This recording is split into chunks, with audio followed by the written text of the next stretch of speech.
Friends, मैं doctor Satish Mundra, senior orthopaedic surgeon and pain management specialist. गत 35 साल से मुंबई, पुणे और औरंगाबाद में प्रैक्टिस कर रहा हूँ।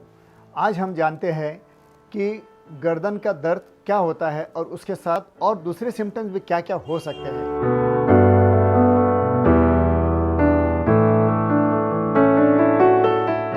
तो सबसे पहले जैसा कि वर्ड ही बताता है कि गर्दन में दर्द होना, लेकिन सिर्फ गर्दन में दर्द होना ऐसा नहीं होता है। उसके साथ अलग अलग सिम्टम्स रहते हैं, अलग अलग कॉज के हिसाब से। वो सिम्टोमेटोलॉजी के ऊपर ही हम एग्जैक्टली कॉज ढूंढ सकते हैं। जैसा आपको फीवर है और गर्दन का दर्द है तो हमारा कॉज रहेगा उसके अंदर इन्फेक्शन।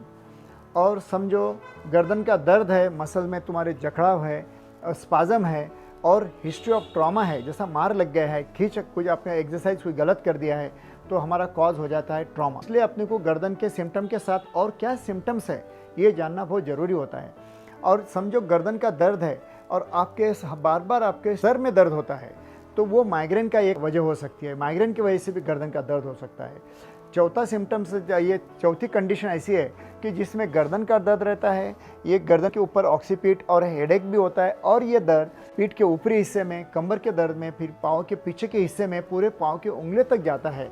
तो ये दर्द जो होता है इसको हम फाइब्रोमाइल्जिया सिंड्रोम कहते हैं, और ये दर्द आधे शरीर में होता है।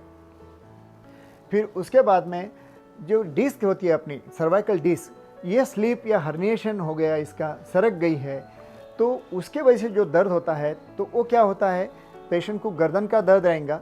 फिर एक या दोनों हाथ में, मोस्ट ऑफ द टाइम एक ही हाथ के अंदर, 90% पेशेंट पे एक ही हाथ में होता है।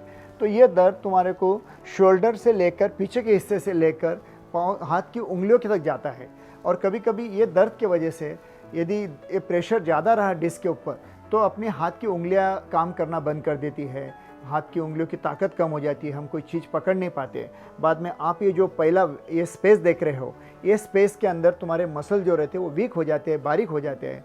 फिर ये हाथ की जो मोटाई रहती है, तो तुम यदि कंपैरिजन करोगे दो हाथ के बीच में तो 1 सेंटीमीटर 1.5 सेंटीमीटर से हाथ की मोटाई कम हो जाती है, और ये सर्वाइकल डिस्क के वजह से होता है।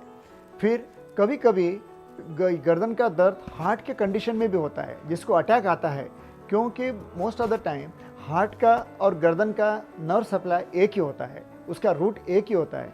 तो जब हमें हार्ट अटैक आता है तो कोई कोई पेशेंट आते हैं कि उन्हें लेफ़्ट साइड के अपर एक्सट्रीमिटी, लेफ़्ट साइड के हाथ के अंदर दर्द होता है, लेकिन ये दर्द हार्ट के तरफ से अंदर के हिस्से से जाता है, और इसके साथ साथ हमें नौशिया, वॉमिटिंग, पसीना आना, बाद में चेस्ट के ऊपर एक दबाव आना, ये ऐसे सिम्टम्स आते हैं, और वो सिम्टम्स हार्ट अटैक की वजह से हो सकते हैं। ये हमने ख्याल में रखना चाहिए। और उसके साथ में गर्दन के दर्द के साथ कभी कभी चक्कर भी आते हैं, क्योंकि सर्वाइकल स्पॉन्डिलोसिस की वजह से अपने बाजू में जो ब्लड सप्लाई करने वाली जो नस है जो कि ब्रेन की तरफ जाती है, खास करके छोटा और पिछला ब्रेन जो रहता है उसको हम सेरिबेलम कहते हैं, उस तरफ जाती है। तो जब हम गर्दन की मूवमेंट्स करते हैं तो उसके वजह से उसके ऊपर एक प्रेशर आ जाता है या उसको एक चिमटा बैठ जाता है, और उसके वजह से ब्लड सप्लाई कम हो जाता है और उसके वजह से चक्कर आते हैं।